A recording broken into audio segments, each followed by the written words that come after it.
Welcome back to MBBS Mentor. This video is about the absorption of food. तो इसमें हम discuss करेंगे कि absorption of food कैसे होता है, कहाँ पर होता है and how it happens. So let's start. We all know that the small intestine is the major site of absorption of food. कि food का जो absorption है that happens mainly in the small intestine. So let's see कि हमारे food की इनके अंदर जो constituents होते हैं उनकी normal range क्या है. So let's talk about carbohydrates. Carbohydrates account to 800 to 1000 grams per day of our diet. तो हम कार्बोहाइड्रेट जो है 800 से 1000 ग्राम पूरे दिन भर के हमारे खाने में होता है. फैट्स 100 से 120 ग्राम पूरे दिन में हम खाते हैं. Amino acids 50 to 100 grams per day. Ions, various ions जो हमारी बॉडी के अंदर जाते हैं, फ्रूट्स वेजिटेबल्स वगैरह में जो भी सॉल्ट्स होते हैं उनमें जो आयंस होते हैं that.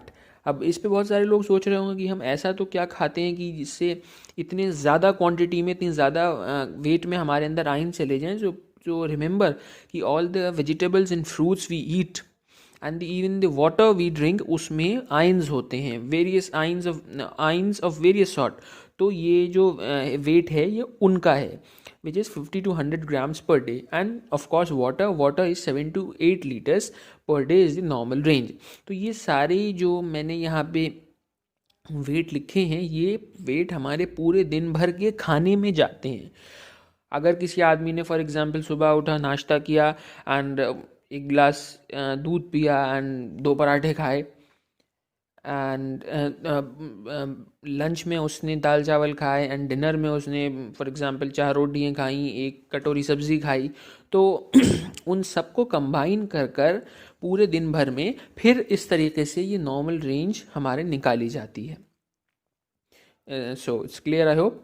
Now coming to absorption of water, कि वाटर का एब्जॉर्प्शन कैसे होता है. तो water is absorb by the isosmotic diffusion. और simply you need to remember कि डिफ्यूजन, कि वाटर सिंपली डिफ्यूजन के अंदर जाता है and water is the most important thing. क्योंकि जो भी खाना होता है वो खाने के अंदर जो भी न्यूट्रिएंट्स और वाइटामिन्स और जो भी कॉन्स्टिट्यूएंट्स होते हैं वो सब वाटर में ही डिजॉल्व होते हैं. Water is the medium. हमारी बॉडी के अंदर सब कुछ लिक्विड फॉर्म में होता है.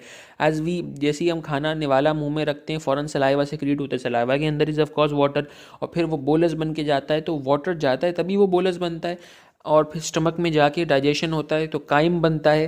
That is also only due to the addition of water. So normal range जो है वाटर की 7 to 8 litre per day, but if extended can reach up to 20 litres per day. यानी हमारी body up to 20 litres per day water absorb कर सकती है. That's quite high. Now coming to absorption of ions. तो ions कौन कौन से होते हैं. Ions number 1 is the most important is sodium और Na+. तो sodium is the most important one and it is absorb by active transport. Active transport से sodium absorb होगा and 20 to 30 grams of sodium is absorb each day. 20 से 30 ग्राम रोज़ absorb होता है. और सबसे ज़्यादा जो सोडियम होता है हमारे खाने में, बिकॉज हमारे खाने के अंदर नॉर्मली और मसालों को हटा के सॉल्ट या नमक सबसे ज़्यादा होता है. And table salt is NaCl only. NaCl ही होता है, Na+ एंड Cl नेगेटिव, उसकी वजह से.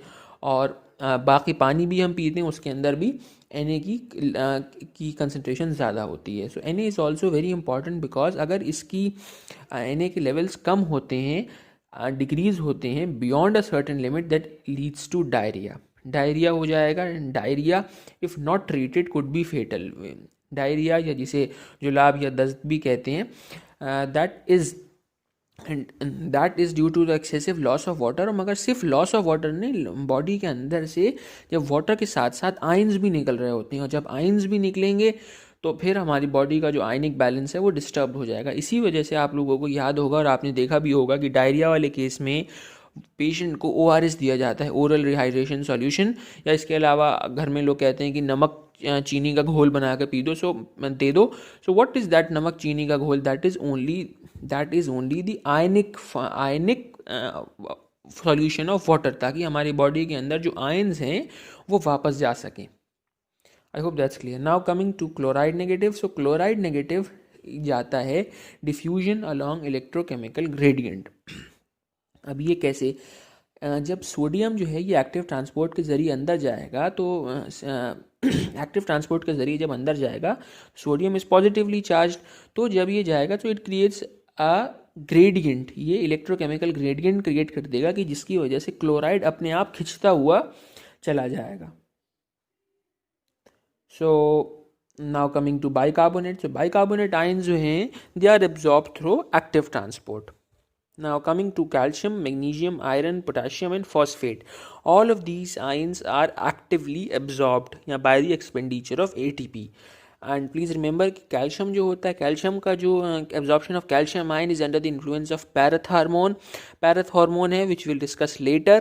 पैरथ हार्मोन के इन्फ्लुएंस के अंडर होता है. अगर हमारी बॉडी में हमारे ब्लड में कैल्शियम की कंसनट्रेशन ज़्यादा है तो पैरथ हार्मोन एक्ट करके उसे डिपॉजिट कर देता है हमारी बोन्स में. और अगर फॉर एग्जांपल कैल्शियम हमारे ब्लड में डिफिशिएंट है तो बोन्स से वहाँ से छुटा कर वो हमारे ब्लड में डिसॉल्व कर देता है. That's all what parath hormone does.